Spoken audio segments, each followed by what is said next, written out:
Everyone, welcome back to some more evaluation races. This is race 12, the final race of these evaluations of season 26 placements, and it's a little bit of a mix around in the com box now. And Lordy's still here, but I'm Lickle Blocks for anyone who don't know. Hello. Yeah, I'm not joined with Jeff's Games. Jeff's Games has suddenly vanished, disappeared into thin air, and we've got Lickle Blocks back in the commentary box with myself for, like I said, the final evaluation race of the evening and of the season. We're going to get a really good look at some of these drivers and where they can position themselves. We've done a full reset, so we've had quality restarted and we've had obviously the race restarted. There was some technical difficulties from the host, and then it, concertina effect down, and then other people have been obviously disconnecting here, there, and everywhere. So, bit of a shame. Jess had a few issues as well, that's why she's not joining me for the second half of the evaluation race. So, condolences go out to Jess. Hopefully, she'll join me at some point in the future. But yeah, well, Lickle, do you want to take us? I think Koala is the only one on a lap, so if you want to finish the lap, then go ahead, my friend. Yeah, perfect timing. As soon as I just finished and edited the title, we got Koala coming towards the end of the middle sector. This corner here, very tight on track limits. This whole game very tight on the track limits, locking up there, and he is on a 13.3, which is not too bad of a middle sector, to be honest. I believe Master Racer, when I watched him, he set a 40.8 like complete lap time, and his middle sector was a 12.9, so he's about 4/10 off that at the moment. So I expect him to be near the front row, top 3 maybe, but let's see as he comes down into the bus stop chicane, breaking at the 100-meter mark, down into second gear. A lot of understeer in that Red Bull, like real life from that Hungarian Grand Prix. This looks all over the place, quite up to the line. It's 41.6, lost a lot of time in that final sector. Yeah, unfortunate. Some of these drivers, like me and Jess touched on earlier, track limits has been the defining factor, whether they get the lap time in or not. And obviously for Koala, couldn't quite get it together for his, I imagine, second run of the session so far. But we will move on to the Williams of Kelvin, who is currently in the middle sector so far. It's been a very smooth lap. Obviously some of these drivers will be double upshifting if you notice a change of gearing very quickly. It's to get the traction and to allow, obviously, the momentum of the car to carry through the corner to obviously prepare themselves for the next turn. But I think he's gone wide there at the fast left-hander, and that's really, I think it's actually invalidated this lap. So, like we said, touching on invalidations and exceeding track limits, we've just seen it first-hand, Lickle. Yeah, I've just seen there that Williams understeering like mad. Kelvin trying to get the car turning, pushing a bit too hard, and ultimately running away, getting himself invalid. The first sector from him at 29.9 wasn't the greatest. I believe Prinen's in front was on a 29.8, maybe a 29.7, a 29.891. The first sector not as fast as I thought it'd be, because people usually, or some people, have been getting into the 0.6s, so a tenth and a bit lost just at one corner is quite, frankly, flabbergasting. Yeah, it's a very interesting stat to pull out of the hat. It's a bit of a shame for the driver involved. Maybe he's just got the entry to the corner wrong and obviously hasn't been able to adjust accordingly to the situation. But moving along also very swiftly, we've got the Haas in 19th place, currently in the middle sector again. So let's see if he can not... As soon as I say it, commentators curse. As soon as I say it, let's see if he can complete the lap. And unfortunately runs wide in the middle sector again, actually on the curbing on the right hand side, just as you come downhill, the downward left hander onto the long left. So it's very unfortunate for the Haas. Yeah, indeed. I believe he was near the front last time. Last time I checked, he was actually, like, was he pole? Yeah, I believe top 3. So if he's going to be 19th in this session, what a kick in the face that's going to be. Imagine, you're on pole for the first evaluation race, like, yeah, this is going to go good. Oh, it's Pablo Joglar, a 141.1. Goes up to pole with his Haas teammate, but as I was saying, one session he'll be P1, next session P19. That's what he can do to you if you don't hook up the lap, unfortunately for him. Yeah, we've got Mercedes in the final sector as well, coming up to the bus stop chicane in 8th gear, 201 miles an hour, I should say, as he enters second gear, goes down into first, then short shifts to third to get the perfect traction and exit. Here he is, currently sitting in second place, but goes pole with the first driver to reach the 140s, and it's a 140.9 as Big C, the man, the 7-time champ, goes third place. But I think we will see drivers beat that lap time in the upcoming minutes. Yeah, I do agree, but currently, BDG Louis Welch, the man who was regarded as the pad god last game, being beaten by his team manager. Quite frankly, amazing. Louis Welch in the mud, not going to be enjoying that one. Connor, a man who retired at the end of last game due to how much he was struggling. It's like Paul Scholes coming out of retirement. Big C currently ahead of someone like, let's say, Paula Bill Pogba in that Renault team battle. Let's not start this Paula Bill conflict. Down in the comments below, you got any Manchester United fans in? Paul Pogba, world class or not? I want to see people's opinions. But anyway, back to the league racing. As Hadler in the Ferrari did just set a 1:41.1, put himself just ahead of Big C. Obviously third place in the Ferrari, which is a fantastic result from him at the moment. I think he can go a bit faster. He's got a couple of minutes more to try and prove himself in that regard. But, you know, solid lap time. Yeah, I do agree. Here comes Enpine, one of my former teammates in the PSGL F1 leagues, replacing Hellboy 55100. He decides to box and not set a lap. He might want to try and get a lap on the board with just over 4.5 minutes to go in the lobby. Anyone else on a lap? Or Eclipse, I think, maybe on a lap. He's giving it his all. His hers is in a hot lap as well, so I think he will be completing the lap. So just coming down to the bus stop now in the BWT Racing Point. Excuse me if I do say Force India, it is a habit. The team has been around for ages. But he comes to the line anyway, DRS7 in its 5th position. Not beating the 7-time champion to 4th place, but a solid lap nonetheless. Yeah, I do agree. Although he is on a 2 lap old tyres there, so maybe there is potential for more time to be found out of that Racing Point car. As I don't know how to say that name. Korechka, is that? I don't know. Correa, I call him Correa, whether that's right or wrong. I just take the first part of his name and run with it, Edward. But the other Racing Point, I do. Is that the one you're on about? Yeah, P6 on 2 lap old P6. as well. Yeah. I've been calling him Correa the entire time. Apologies if pronunciation or enunciation is wrong for any of these names. Obviously, we've never seen half of these drivers before, and we can learn from our experience. I do agree. It's fantastic to see such a great league expanding with even more drivers. Last season we only had 6 tiers, 6 equal car tiers. This season we could potentially have 11 or 12. It's mad, in fact, we're having over 100 plus people sign up compared to previous seasons. Yeah, it's absolutely brilliant to see, you know, PSGL flourish in such a magnificent way, especially for people like myself who have been on the PSGL side for God knows how many years. It must be +7 now, and I'm only 20 years old to date, so, you know, I've got plenty of years left in me if I still want to be around. But it's not about me nowadays, it's about some of these top guys. I've had my time roughly at the top, so I need to make way for the new guns. Obviously back then league racing was a lot more social than it is now. The competitive scene really flourishing under the leadership of Big C and Kryptonite, who is our new director, if nobody knows. Just to inform you guys new to the site, Krypton, or Kryptonite, whichever one you'd like to address him as, or Louis, is the director. So if you've got any issues, speak to that man. I do agree. As the Toro Rosso is a slip. Oh, I don't know. No, actually, no, it's not really a slipstream. Wenting getting, or the Williams, I think it was Teteru, sorry, Gavin Teteru getting out of the way there. Aishida, I don't know how you say it, Aishida Garu pick up a little bit of slipstream, but not too much. Hopefully he don't do that too often. Yeah, down in 15th Garu, as it's been known as for this session anyway. A lot of these difficult names to pronounce, as Little and I are already experiencing. But we will stay on board with him in the AlphaTauri. That's going to be an interesting name to get to grips with. They're so used to saying Toro Rosso, we've had it around for so many years, and now they've just rebranded, completely thrown the name out the window. So, you know, AlphaTauri, I believe it's a clothing brand. That's why they've changed it, to kind of promote their sort of clothing line, which is not a bad shout in a business standpoint. So fair play to the guys down at Red Bull, and obviously Toro Rosso for rebranding the car. It's actually quite a nice navy blue and white, as we see Garu come through the final sector of the lap. He's pushing it. He is pushing it. He's had a bit of a kick of oversteer just coming into the final sector, really struggling with obviously the traction and rear grip. One of the drivers not to double up shift through the bus stop, so I believe he will lose a bit of time coming to the line. And unfortunately, I think he's invalidated his lap, or he's only improved, but just slightly. He did in fact invalidate through pool and has decided to let you continue commentating as you're flying away with it. Yeah.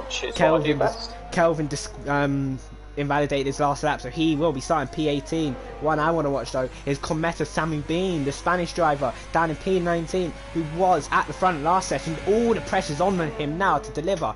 because if you don't set this lap, qualifying is over and he's starting maximum of 19th place, which is really, really going to hinder his chances of a good evaluation race. Yeah, very true. Just watching Atomic through the final section, he's just invalidated on his lap and he was 4/10 up in the McLaren, so that was very, very disappointing from him. He would have at least pushed himself probably top 10 if he would have carried on with his lap. But who is out there on a lap who's currently to the end? The other McLaren just goes P10. That will be it for his quality, improving by 10 some of these drivers. I think it's the Haas that you were saying. The man down in 19th will be the... Who's the guy, man? Kometa Sammy Bean. He went purple through sector 1, 29.7. So he is currently delivering on this lap as he comes towards the end of the middle sector. I will not be attempting any corner names because I don't really know him apart from turn 1 and the end of sector 1. Seen now. Will it be in the purple middle? It is. He is up. He is currently purple. He's going fastest. Kometa Sammy Bean finishes the middle sector and now on the run to the very fast flat out Blanchimont corner. As I did just attempt the corner, you can see a car going well off in the distance there. Garou into AlphaTauri, really having a rough time out there as he brakes for the bus stop chicane down into second gear. And now first gear. That looked wonderful. No understeer whatsoever. Double upshifting to get the traction. And he is going to set 140.924. Pole position for the Spanish driver. Under all that pressure, that is a great lap from him. And his nearest challenger is actually invalidated, the Mercedes in P2, so he is out of it. But what can his teammate do? His teammate will cross the line, but it's going to be a 41.2. So he actually didn't improve on his lap time. So we've got Big C, the 7-time champ. He's giving it absolutely everything. I think he is up on his lap time. Turns it a tiny bit too early. Doesn't really clip the apex how we would have wanted. But double up shifts now coming to the line. Very smooth from the 7-time champ. A kick of oversteer. And it's going to be a 4.9. Big C! Go to Louis. Second place! BDG Louis. Out of bus stop chicane on the run to the line. I think he's messed it up as he got it. He's got pole position on 40.8. The Renault driver. I was chatting all this rubbish about him at the start of this session, but you know what? He's gonna shove that right in my face as Recon's gone second. Louis Welch, the pad god, delivers once again with a 140.820, and he is. I do agree. It's Nick Pine actually going to come across the line with a 42.2, so very disappointing from Nick Pine. I think the Racing Point is the last driver to cross the line of Eclipse. So I'm going to say on board him, he's really trying his hardest to get the time down. He's a 10th up on his lap as you see yellow flags in the third sector. But here he comes now. He's currently 8th place, has beaten his teammate, and he will be the final challenger for the qualifying session. Here he comes now. Through, keeps it in 8th gear. Not as fast as some people have been on the straight. I've been seeing higher peak times in the speed trap, so maybe a bit of more front end for this guy. But yeah, double upshifting a bit. Oh no, he didn't. He actually upshifted late and lost the rear coming to the line. Will he improve by a tiny bit? But it's not enough to challenge anybody above him. But Lick will take us through the grid because that is one of the best qualifying I've seen in a long time. Yeah, what a way to end, especially in the evaluation race. The pad god himself, BDG Louis, silences all his critiques and goes up to pole. Second, TTG Recon. That's a name I've heard of but not really seen him around. Third, Kometa Sammy Bean. Fourth, the shock of the session, Big C, the 7-time champion, the man who retired last game for being that far back, gets himself onto the second row of the grid here in Spa. Fifth is VSR Brinens, sixth is Pablo Joglar, seventh is NWS Hadler, eighth is Eclipse, ninth is this guy, and 10th is FRL Ginger. I'm not gonna attempt saying that name. Correct, I just call him correct. That's what I call him.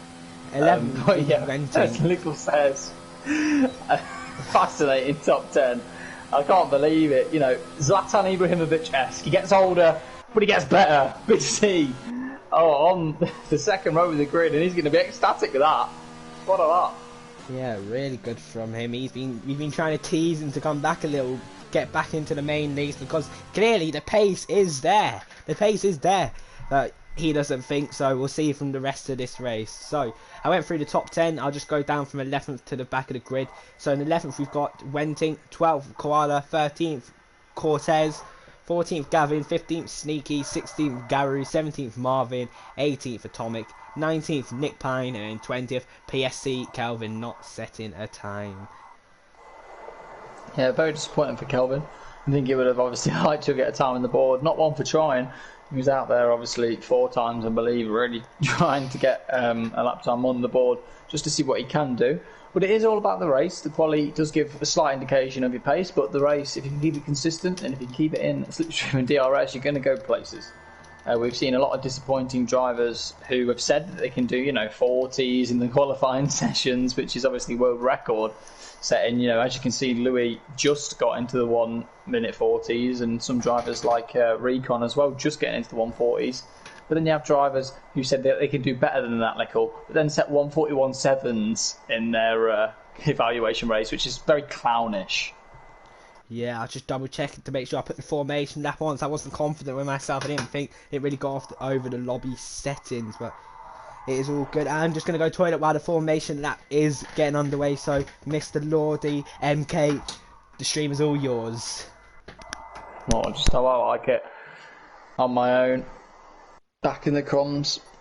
Hopefully some familiar faces are joining us on the late stream. Working overtime tonight. Quali has just finished at 9 PM. We're normally done the race at 10 past 9. So yeah, definitely a late stream with all the complications we've had. But I hope everybody is available. Maybe more viewers with the later stream. Obviously people, I imagine, coming in from work at these sort of times, really, like to settle down and watch something very entertaining for the next hour while they eat tea or dinner or whatever you'd like to call it, wherever you're from in the world. I imagine we've got some incontinental people around watching the streams as well, not just strictly British on the stream with us today. As Lickle has ran through the grid, as you can see on the left hand side of the graphic, so fantastic. People getting disqualified in the formation lap. Not the smartest of ideas, especially when you've got all this talent. Obviously mistakes can happen, and it's best to get the mistakes out of the way on the formation lap instead of hitting people during the race. Obviously, as the allocations, Lickle has probably told you, it's obviously soft, medium, everybody on the grid. In normal race circumstances, you would see people opting for hard or medium compound tyres and then switching to different tyres as the race progresses. But no, everybody will be on softs, starting on softs and ending the race on mediums. Obviously, this is the first sort of test for the drivers of PSGL, and it's just to see and give an indication of what drivers can set in these circumstances. I believe the only exception was when we did an FP lobby around Brazil, or sorry, I should say the drivers did an FP lobby around Brazil. Obviously switching up the tracks for FP, but that's a completely different league in and of itself. So we are here for Belgium, as you've seen for the past 20 minutes now, and you are joined with me and Little Blocks for the next hour. How lucky are all you lot? Very, very lucky. But just want to think you all back, aren't you, Little? I am here. Just keep. I don't know. My Mac is a bit dodgy, so just keep me updated. If I sometimes just go without speaking randomly. Yeah, absolutely fine. I normally have the mic if it gets muted anyway. But yeah, just your top 3 sort of dark horses, would you say? Maybe top 3 predictions for the race. I know obviously it's based on consistent pace, not really winning. But I think these drivers, obviously for pride and for for ego, I imagine would like to win this race. Who have you got your money on? I'm gonna go with Sammy Bean. I reckon Sammy Bean first, Louis second, and then Big C. No, Prillen's third. I think Prillen's got a lot more in the locker to show them what he did in qualifying, to be honest. Yeah, I'm inclined to agree, but I'm going to put up my man, the pad god himself, repping the pad squad. I'm going to put Louis for first. I'm going to back him this time. I'm going to give him the support he so craves and needs. But as the lights slowly tick down, Edward, for the start of the Belgian Grand Prix, take it away. Here I will indeed. They seem to be stuck on the grid. The lights are not right for me. They're not on, but they are now. And Louis Welch leads out off the grid. It's turn 1. It's a wonderful start from Recon nowhere near. Sammy Bean down the inside as I've got my F1 Insights powered by AWS popping up on my screen there. Louis Welch, what a start for him. 3 and a bit, 10's clear as Sammy Bean is going to go up into overtake, tuck into the slipstream through Radion, and now over Louis Welch wide. As now Sammy Bean's got a wonderful run. The Haas is surely going to fly past the Renault here. Down the Kemmel Straight. And the Alfa Romeo TTG Recon Can he possibly get past Louis as well? Here they go. Louis, oh, naivety, there's going to be contact. Surely, how's one not spun around there? Louis Welch needs to remember this is just an evaluation race, and this is not an actual proper league race here. You want to be setting the fastest times you can. You not want to be battling and losing any time possible, to be honest. Yeah, I do agree. It's always a bit hectic on the first lap, as you've seen. I'm surprised nobody has been spun around, but there's issues with the Mercedes. Big C challenges down the middle. Oh, contact as he tries to enter the racing line. Very aggressive from Big C, must be said. Not very nice to watch, especially from the view of Pablo right behind, who's got a right eyeful of this. And the Mercedes really trying to stick it on the inside. Not really a passing opportunity there.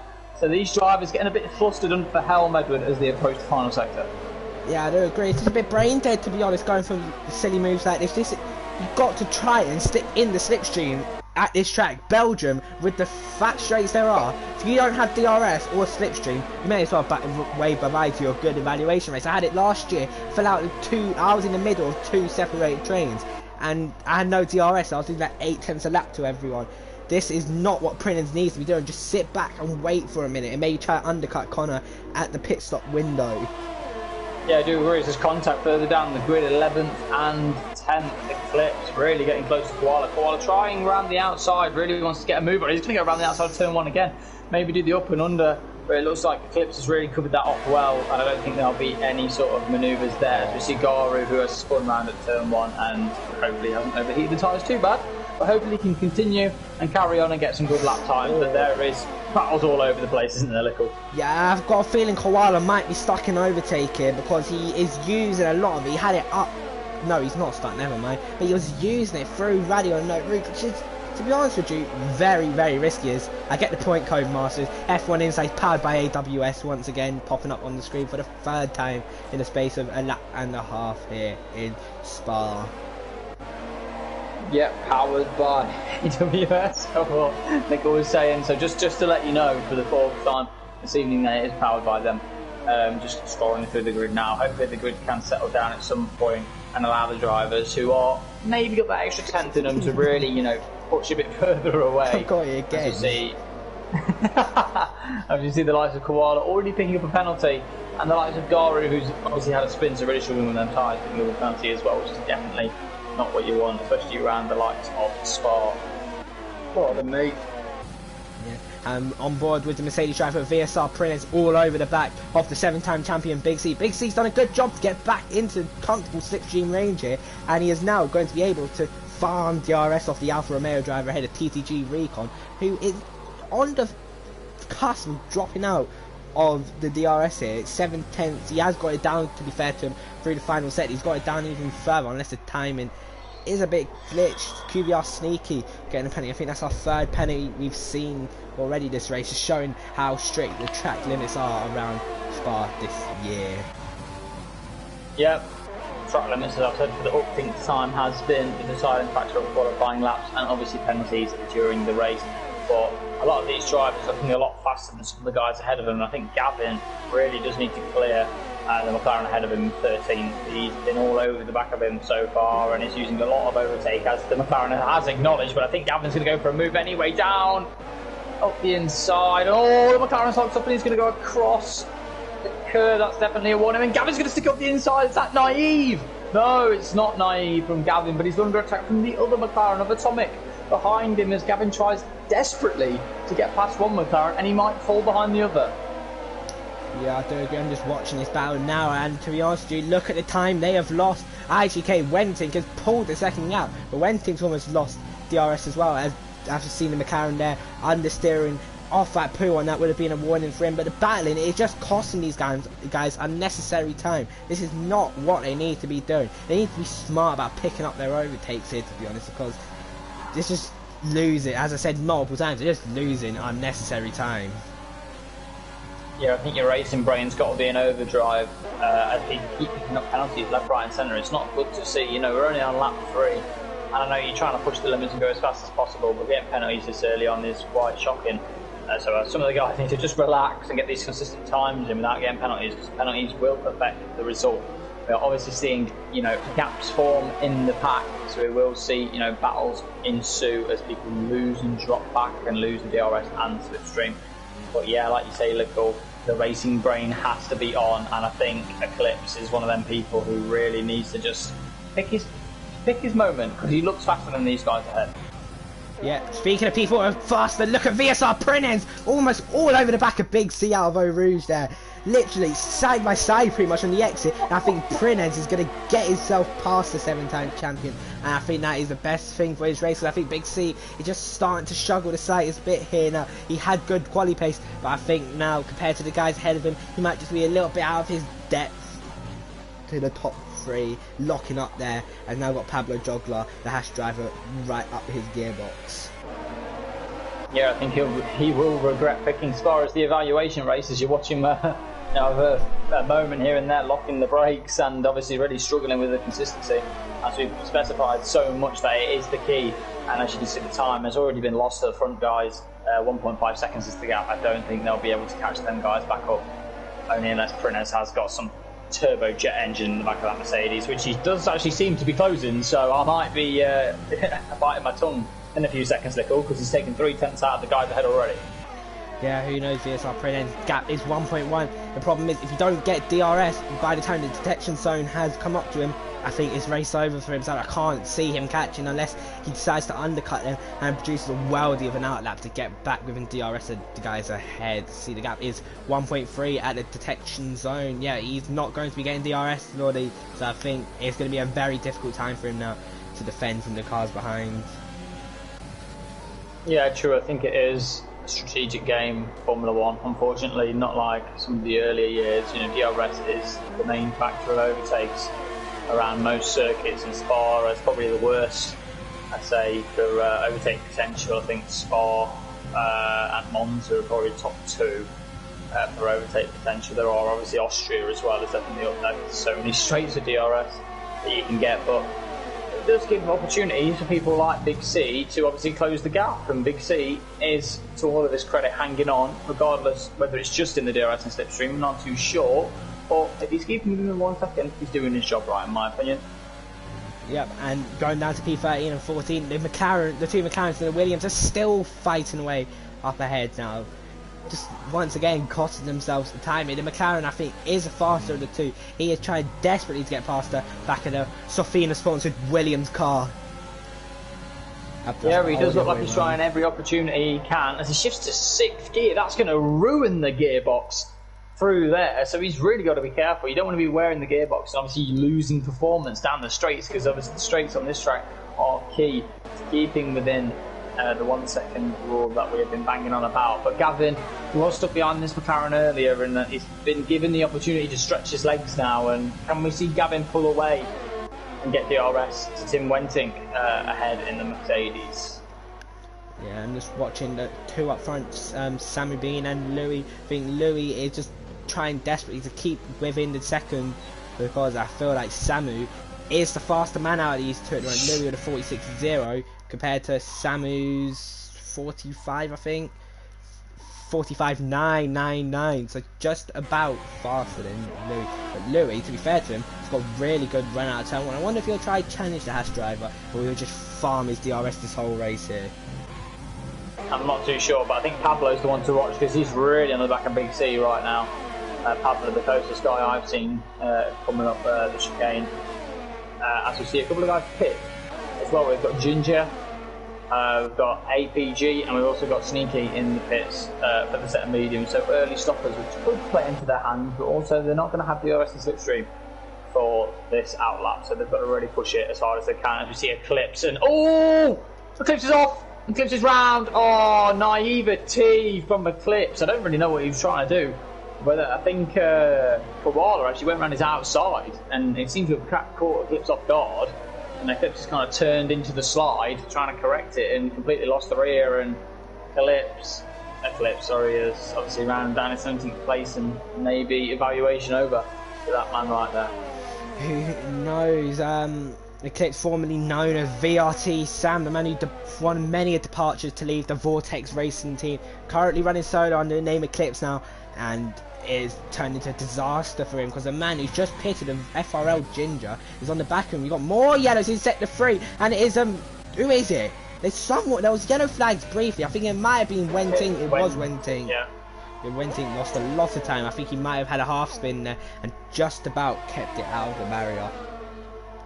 Yeah, overheating the tyres as we see action in the pit lane. I think Prunez is in the pit lane, he's standing up, and BDG Louis is in the pit lane as we see guys filing in left, right and centre, really wanting off of these soft compounds. We've seen Tim Wenting in the wars not once but twice on the last lap. He was 3.6 seconds down on his lap time, and he's opted to stay out even longer on these soft tyres. I don't think that's an intelligent move from that man right there, but we will see how it pans out as I want to see where Louis actually comes out. Will he come out in traffic? Oh, he's lost it! Louis lost out of the pit lane! Louis lost out of the pit lane! Oh, no. He's disqualified! Oh no! Oh no! My God. I'm sorry. Oh dear. The former F1 champion in the mud as Big C's being passed, but Louis Welch, the man who dominated F1 for a couple seasons on his last game, disqualifying himself from such a rookie mistake. I believe the only driver I've ever seen to spin in a pit lane or out of a pit lane is Jerome D'Ambrosio in the Virgin racing car, and Louis Welch is someone I can add to that list now. Louis, he should hang his head in shame because that is an embarrassing mistake from Big Chungus there. Yeah, every dog has its day, and it's definitely not Louis Welch's day. That is, wow, I don't think I've ever seen that before. I think Roman Grosjean at Silverstone was the last time I saw a car spin in the pit lane, and we all know what a clown Roman Grosjean is. So, yeah, not the best moment for Louis. As we see Big C, who probably wanted off of them soft compound tyres, really obviously trying to keep in the DRS of Pablo ahead, who has overtaken Big C finally. But yeah, I think Big C really wants to go off these softs now, as he's only got 3% of the DRS left. Yeah. Big C is starting to drop down a bit now. He's like the Haas of last year, I feel. He qualified well, but is slowly dropping his way down the grid. And I feel like, oh my God. Connor didn't care about that. He just coming into the pit lane there. Try and maybe get himself back into the DRS, because ultimately, 5-second penalty might be a better thing to get than rather dropping out DRS around here. Yeah, I do agree, as we see one Haas in the pits and one Haas carrying on. So, you know, Pablo still thinking these soft tyres have something to give him. I'll check his first sector split just to see how fast he is going, but I think there's an indication that these medium tyres are the tyres to be on record. Yeah, and someone needs to watch VSR Prines, the man I said that needed to do the undercut, has done the undercut and he's worked to perfection. He has jumped Recon, he would have jumped Louis, and now look him onto the back of Kometa Sami Bean. The man who was in a bit of a world of his own after passing Big C is now in the effective race lead battle here in Spa. Yeah, it's been a hectic race from start to finish. We don't see a lot of races where you get cars spinning out of pit lanes and people really doing a masterclass in strategy when they've only got one strategy to do. So, you know, Prunez really showing that he's got a race brain on him tonight and really showing commitment. Yellows, Red Bull, M&T Marvin off at No Name. Maybe just staying out a bit too long on those softs, and he has lost it. Pushing it too hard. I'm just going to watch Pablo Jogger 7/10 down in his time. Just shows how bad those soft tyres are.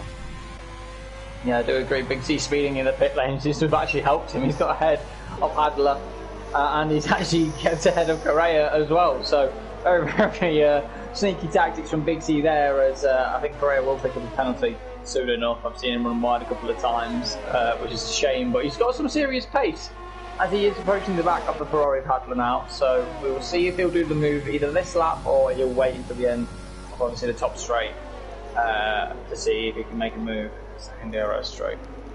Yeah, I do agree. I think we need to watch the Mercedes of VSR Prines. Prines has come alive here. It's a 44.7, the fastest lap from the Mercedes driver. From out of nowhere, he's going to be in the battle for the race lead. And let's see, he's surely got to get past the Haas of Sammy being here. Both using overtake, similar amounts of Prines with a slight advantage. But I think, what's happened? Upper Rouge, Edward, Upper Rouge! Round the outside. Oh, what a move! What a move that is from Hadler. Adler, fair play to him, he's got past Correa there, and now he's going to be all over the back of Big C, the Ferrari engine roaring at 210 miles an hour, down the inside as Connor, almost contact, Adler almost getting past, Connor having none of it. He don't want to be mugged off. Connor is a 7-time champion at this site, and he don't want to be mugged by a newbie, as he'd like to call them. Yeah, I do agree. It would have been one of the overtakes of the century. I thought the racing point could have been got a bit closer, and we would have had a Zonta Schumacher Hakkinen pass at the top right there. It was fantastic to watch from the Ferrari. He turned, an aggressive defence up Eau Rouge into an attack. So very, very intelligent from the likes of Hadler there. Really, really fantastic driving from him. Really proving that he wants to be in a higher league, and he has actually got the pace to be in a high league. As we also see Kelvin pick up another 3-second penalty, as the McLarens are scrapping away down there in 10th and 11th also. Yeah, I was just on board that. Cortez, I believe that's how you say it. Yellow's in sector 2. I think it might be a Red Bull of MNT Marvin. No, it's not. I think it's Kelvin. It's gone now, but there was brief yellows. But the McLaren of Cortez did in fact get past Atomic on the run to Pouon. Not Pouon. Yeah, it is Pouon, isn't it? Yeah, he got past him on the run to Pouon. So there may have been a couple of team orders there, both in the APGT, both in the McLaren Renault car there. Yeah, I do agree. A bit of argy-bargy between Nick Pine and Eclipse. It's just a fantastic move on the outside. So, I don't know what's happened to Eclipse. He was right in the back of... Who was he on the back of? Yeah. No, was it Kelvin? Nah. I saw Eclipse was further up the field. I'm not too sure. I think I've lost my head. I've got him confused with his teammates. We see yellow flags in sector 3 as Kelvin does retire, which is the stupidest thing in the world because it's an evaluation race. So what are they going to evaluate you on? Absolutely nothing now because you retired. So foolish mistake from Kelvin right there, choosing to obviously leave the session as we see yellow flags in sector 1. Who has come off in sector 1? I believe that's the Williams car of Kelvin that is in the box, retired from the race, as you said. Very silly thing to do in an evaluation race because you're just going to hinder yourself now and possibly put yourself in a division that you really shouldn't be in because of retiring there. But I'm sure Connor's expertise will put him in the correct division. Yeah, I do agree, Connor. After the impressive qualifying, if I can talk, impressive qualifying performance has, like you say, dwindled a bit from the top guys, which is not a bad showing from Connor. You do have to realise that the guys at the front are the best of the best, or are going to be fighting the best of the best. So Connor really showing that he's got a lot to offer, especially maybe in F2, I think, at the moment. But yeah, Adler dispatching of the Renault and also keeping the defence of the Racing Point earlier in the race has really paid dividends as he now looks to charge on and maybe catch Recon. It's not an impossible task, but it's going to be difficult without DRS and slipstream. Yeah, I do agree. I'm just going to watch Prinez as I think we may possibly have a change for the leader of the race here. Prinez all over the back of him. Sammy B not using overtake there. Prinez not using it either. Will he be using it? He used it briefly on the hash driver. And now I think will Prinez try line him up for a move? No, he's just going to stick behind and use him for DRS. I think Sammy Bean is just like a faster guy out of these two, so it just does make sense to stick behind his Big C. Has been passed again, this time by Correa. And the McLarens are swapping places again of Atomic and Cortez, which is a way benefiting them, but who knows. We've got Garou and Enpine. Where's that? Oh, a bit of contact there. Big C penalty. And Garou spinning right round, losing the rear. The AlphaTauri driver, I believe, to saying is in the mud at the moment. Down in 17. Yeah, that's not his first spin of the evening, and I don't think it will be his last. As he, as on cue, spins again. So Garou, another man being a bit silly and deciding to retire from the session, which is very disappointing. And unfortunately, you will get what you deserved, and it sounds harsh and a bit, mean from my side, but it's true, isn't it? If you're not going to perform or you're not going to take it seriously, then we won't take your placement seriously. Yeah, I do agree. At least show that you're fully committed. Just get to the end of the race. There's 11 laps, another 20 minutes or so. Just 20 minutes isn't going to do much difference in your time schedule. I'm pretty sure about that. Oh my god, Prinen's almost going into the back of Samu at turn 1 there. We've got yellows in sector 2 and 3. That is for Marvin, I think, this time. Marvin losing it as well. Marvin, another one, having an absolute disaster. And I wonder if he'll retire. Or will he stay on and fight unlike the other drivers here? Yeah, a man also who's probably not been on the pace. Hold up. Recon. Oh, they're moving on straight. This is surely never going to end well. Recon trying to go down the inside. Very, very close. Recon tried catching Prinez out there. Prinez was napping a bit, just following Samu, and Recon thought maybe I can have a little chance here, get past and possibly fight for the race lead. It just wasn't to be on that straight, and it stays as it was. Yeah, crazy. As we see the McLaren's obviously changing positions as well. Just to carry on with what I was saying before the action happened at the front, Nick Pine has been very disappointing in 16th place. I know he's not been obviously on the game for a while, but I imagine he's practiced for this race or done a few test runs before, and he is nowhere near standard. I think F6, F5 for that man so far. Obviously I don't do the placements, but I think I'd perform a bit better. Sorry to say, yeah, Nick Pine, you're my mate and all that, but it's not looking good for you at the moment. Yeah, he is actually beating someone in M&T Marvin at the moment. That is certainly not by a second from what I can see on my map. As we've got someone spinning again, APG Cortez. So the two McLarens that were slipstreaming each other to help each other now in the mud, because one guy is going to lose a heap of time because he's not going to have the RS or slipstream. Yeah, I think the man to keep an eye on now, who's closed up to this battle, as Big C has obviously been entertaining in my career earlier in the race, is Pablo. Obviously the man to pit the latest out of everybody involved in pit stops. As Correa tries to get a better exit than Hadler, but Hadler very aware of that and gets a better traction off the first turn. But yeah, just going back to Pablo, he's actually got some serious pace, Lickle. Yeah, battle for the lead. Here comes Prinens. He was sleeping last lap. He is wide awake this lap. Down the inside, the end of sector 1. And he takes the lead of the Belgian Grand Prix. Nice little move from him there. And I think he had to get a move on, because that threat from Recon behind really did get him going, to be honest. Yeah, I do agree. As Koala, there's action all over the place. Koala is just taking Ginger as well. So, fantastic move from the Red Bull driver. Really good pace shown by him, also in the Red Bull, recovering from some earlier mishaps earlier in the race. But yeah, just going back to what I was saying about Pablo, yeah, he pitted later than these guys, obviously for a new set of boots, and it didn't look to pay off. He lost way too much time, but I don't know who is holding who up, but as Correa actually passes Adler earlier in the lap, which I haven't actually seen, maybe down the straight, but I think Pablo is the quickest man out of this quintuple. Quintuple? Quadruple, that's it, quadruple set of cars.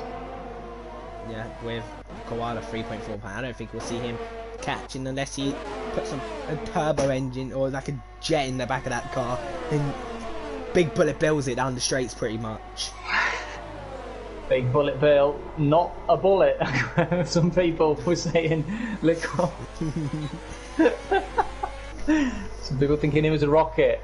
If you don't know the reference, Mario Kart, you ever played Mario Kart and you were last, you had a big bullet bill, the big black thing with the little hands that used to get you to the front.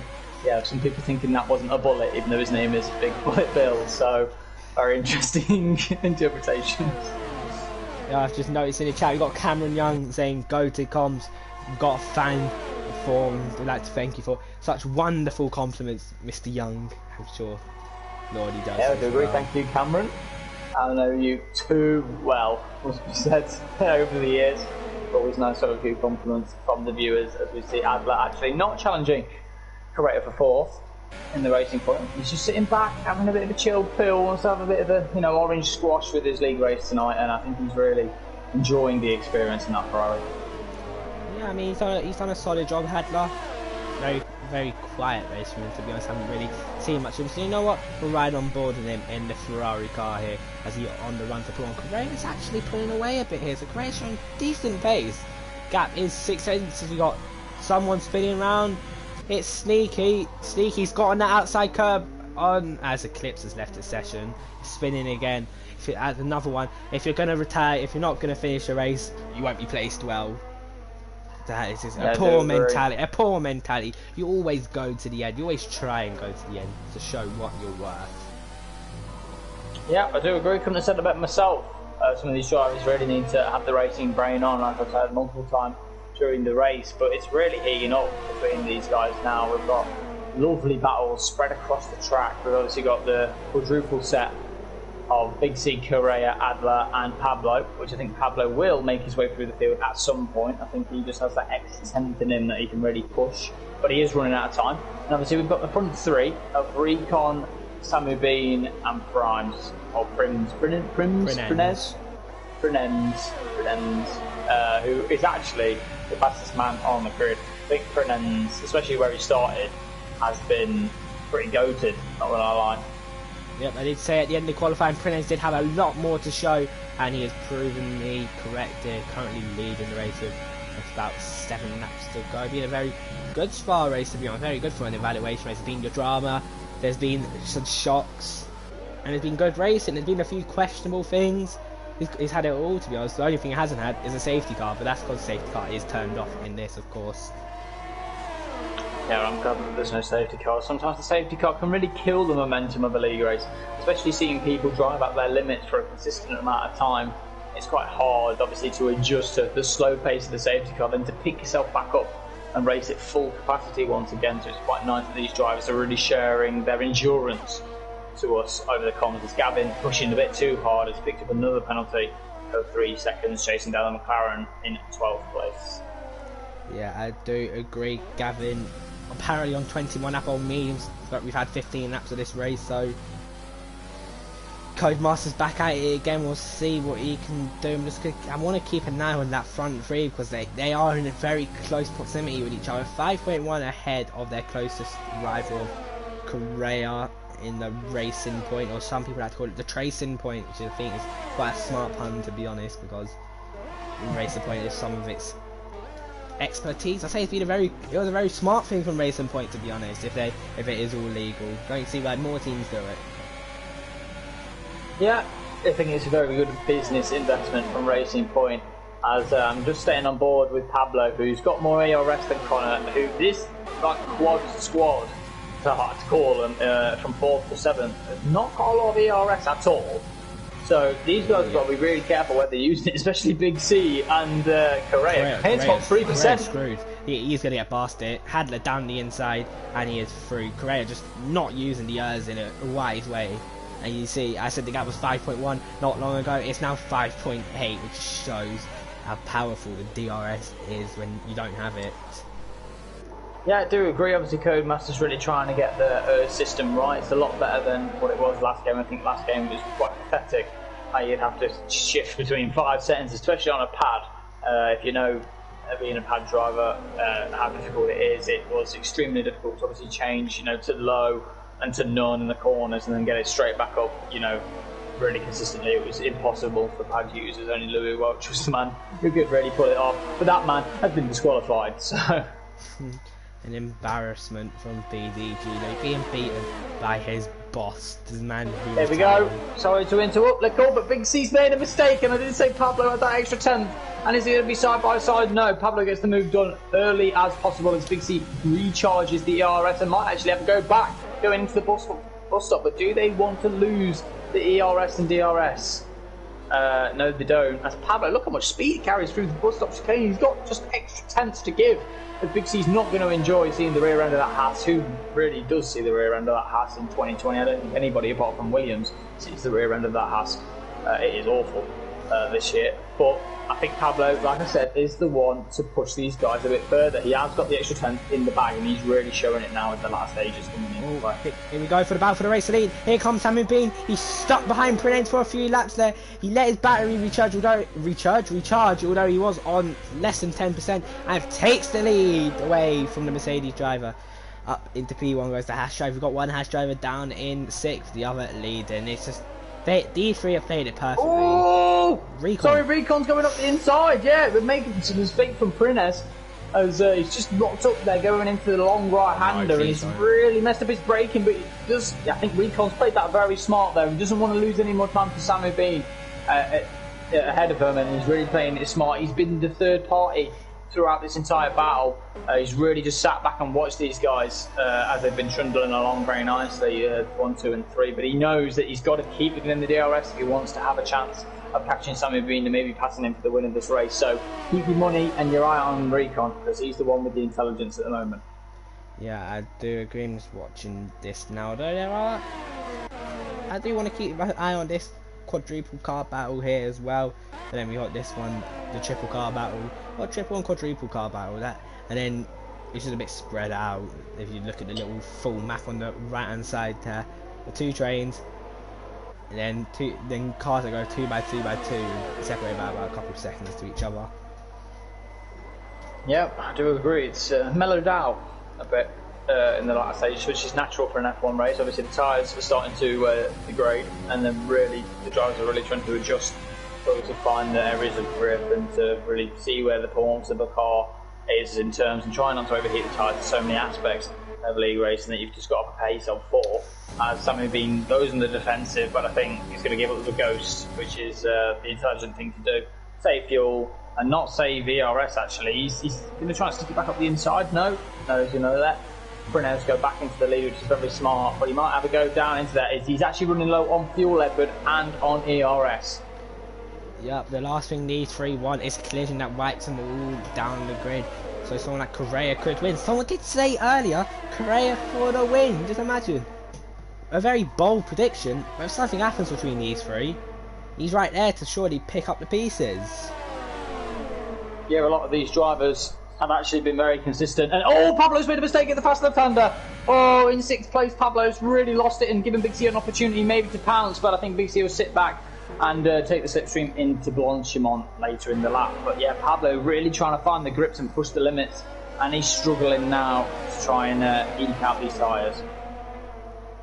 I do agree, and these are really the only two battles we can keep on board. I'm constantly flipping between the front train and their second train. There's nothing really else to watch, to be honest. Who was that? Sammy Bean. Let's just have a little look at the years difference. Yeah, Gavin's also about down in 13th place. On 27. 27. Yeah. Codemasters, as you said, back at it again with these stupid tyres. Nick Hines apparently on 26 lap hold. For them guys really pushing the limits, you know, so much that it's actually breaking the game because there isn't that many laps in this Grand Prix. So I don't know what they've been doing. Maybe a bit of rallycross in the Ardennes Forest before coming into this Grand Prix. So very stupid from Codemasters. Yeah, I do agree. I'm just watching now. Look at this. There's going to be a triple six in yellows in sector 3 for the Red Bull. Marvin, can Sammy Bean get past? He's got 0% on the years. And Recall, maybe he's going to try to send one right round the outside. This would be bold if he's done that. You can't get past TCG Recon. But being my surprise performance, never heard of him before. And he's really putting in a really good show at the moment in P3. Keep it up with some of the faster guys on this game. Yeah, very, very, very good as Wenting gets past the Summit. 10th place, and Big C actually made a move on Pablo, so he did capitalise on the mistake in the end, and he's on the back of these guys. So maybe Big C had a bit of overheating earlier in the race, really trying to look after the temperatures of the front tyres. It's easy to lock the front left around here, like very, very easy to lock the front left. So. He went into overtakes in the middle of Pouon, and the rear almost snapped on him. Just shows how punishing. One little mistake of trying to push the car a bit too much, and boom, your race could be over. Luckily for him, he's kept it on the track and is somehow still caught up to Hadler, and he's 5/10 off on his time, Big C. Yeah, Big C really wants to prove to us on comms. He's probably listening in as we're commentating on him. He really wants to prove to us that he has got the pace and he can beat these guys, and Big C may have timed it to perfection because he's gaining on these guys now, as you see a lot of hot air emanating from the rear of that Ferrari, not Red Bull. And it's definitely going to be hampering the performance of the runner behind. Yeah, I do agree. I think I'll stick on board with this battle on the straight here because I think Sammy Bean is just a bit too far back to follow. So we'll watch Hadler because he will have a run on Correa. Big C with hardly any errors. I think this is the one we have to watch Hadler though. The shocking exit out of turn 1 has lost a lot of time as we go through Radion and Eau Rouge here. Who am I going to watch? I think it has to be Hadler. DRS enabled for the Ferrari driver. He's not using the overtake. Can he get past? He will get past. Easy for the Ferrari driver. And up into P4. Correa, unfortunately, not having anything to defend with. Just DRS way too powerful. And Ferrari says bye-bye to that rear wing of the Racing Point. Yeah, I think it's crunch time for Pablo and Big C. I think if they want to beat these guys ahead, they've got to get ahead on the next lap. They've really got to push and get ahead because Adler's not going to have DRS down the straight, and you know, he's going to be a sitting duck. So they've got to really push, stay really close to the Racing Point. If I'm Big C, I've got to be right up the gearbox of that Racing Point. You've got to get a really good exit off turn 1, follow him up the hill, and then you've just got to stay with him for as long as possible on the straight. Get as best slipstream as you can, save the ERS, and deploy all of it to get past at least Hadler, and then try and obviously conserve it throughout the lap. And then obviously you'll have DRS as well for the next lap to try and attack the Racing Point. So Big C, I think, is in the best position if he can pass at least one of these guys the next lap.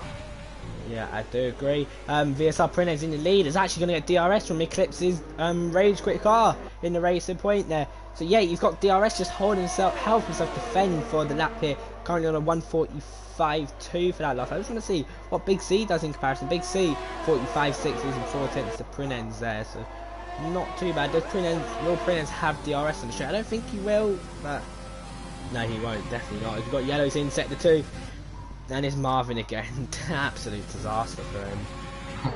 Yeah, at least he's covering on Marvin. I know he's had a bit of a torrential afternoon. You know, when it rains, it pours, and unfortunately for Marvin, it is pouring all over the place.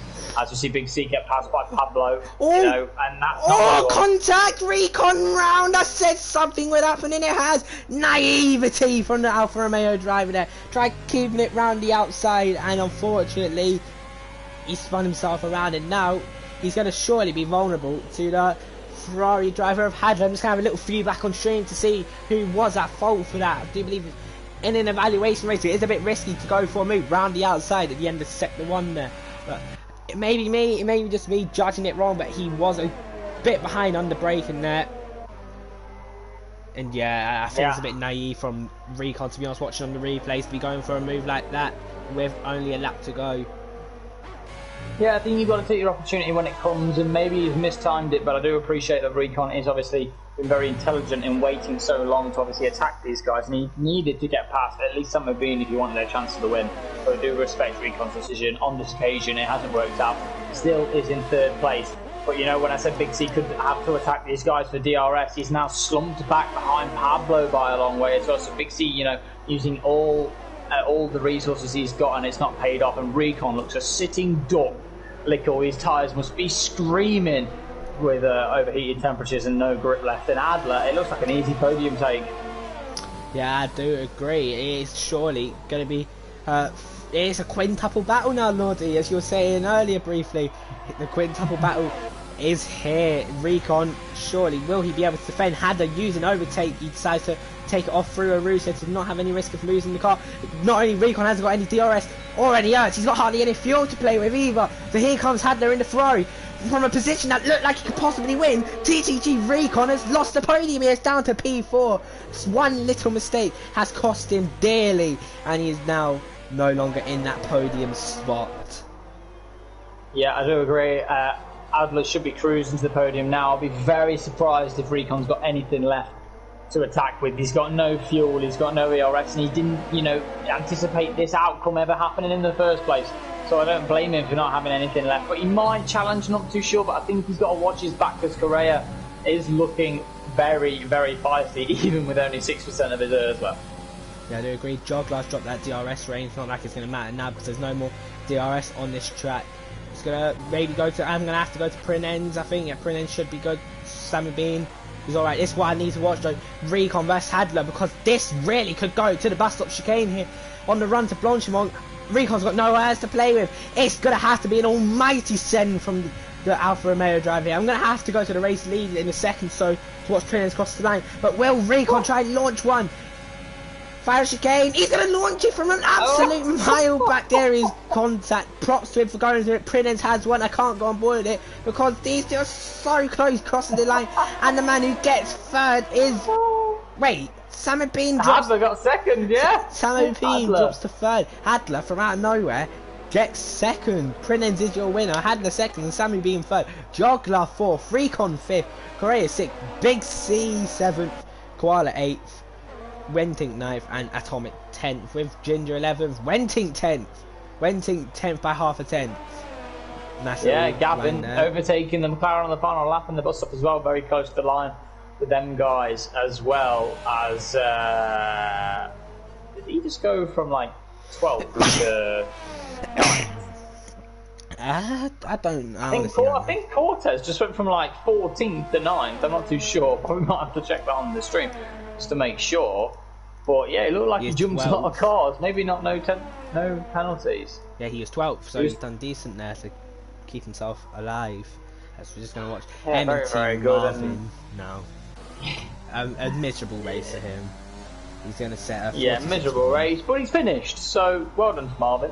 It's not the send up he'd want, but fair play. fair play. He stuck around to the end. It's a late night race, and look at that. Brendan Lee, driver of the day. See, there's only usually one man I associate with the Brendan Lee like character on F1, and that is Louis Welch. But where is Louis? DSQ'd after a rookie error, but what a race. A very good race. I don't know what Big C is going to do about that. Obviously, driver error. Very unfortunate for Louis on cold mediums coming out of the pit lane. You know, and he's obviously spun the rears and couldn't control the car. So, very unfortunate for Louis, but there is your final result. Adler with no penalties, Lickle, which is what you want. Only 3.3 off the lead due to them no penalties. And that fastest lap, Lickle, to be fair to him, isn't even that far off the top, guys. So, my drive of the day is Adler for that no penalties. Yeah, I'll agree. I'll go with Adler. Solid performance from him, done very well, and gets himself a very unlikely P2. I'm just going through all the times on the stream, so if needed, Connor can look back and judge placements. Koala with a lot of penalties there, mad. Cortez, yep, no penalties for him, very good for him. Wentink, a lot of penalties. And I think I'm only going to get to Atomic downwards, to be honest, but I think Big C will have a good idea from when I am downwards to what the times will be for some of these drivers. Yep, yeah, because I need a very welcoming drink after that evaluation race. It's been a long one, especially for me. Yeah, and a good amount of views to end the stream, towards the end of the stream, with 30 viewers. Very, very good. Just gotta say thank you for the support, and quite short notice jumping in, but a very fun race to jump in and watch. Yeah, hopefully we can. I can have more commentators join me in the commentary box. I'll try and get as many people as I can to join me on a Monday, a Sunday, or even a Tuesday night in FP. If you do enjoy, just to plug myself in, if you do enjoy a bit of Lordy MK on your Monday, Sunday, or even Tuesday evenings, I am streaming tomorrow the pre-season for FP, and I'll be with you for the entirety of the FP season. So if you're really bored and you really want some entertainment, come join me 8 PM for the start of the pre-season of PSGL FP. I will be there. I don't know if I've got any company with me at the moment. I'm just doing it on my own, so it will just be me running the show. I'll try and see if I can get somebody to commentate with me, maybe spice up a bit, maybe a new face, familiar face, I'm not too sure. But yeah, thank you, Lickle, for the late run of coming to rescue me after Chess had a few issues earlier in the stream. And thank you to obviously the viewers, supporting us even through the evaluation races, because they can be a bit stale. But tonight it's been pretty action packed, so very, very nice to see. Yeah, I do agree. So I think that is a perfect way to end off. So thank you for everyone for watching. And tune in tomorrow night, 8 o'clock, for the first round of the the pre-season, round 0 of the season 26 FP season. I've been Lickle Blocks, and good night.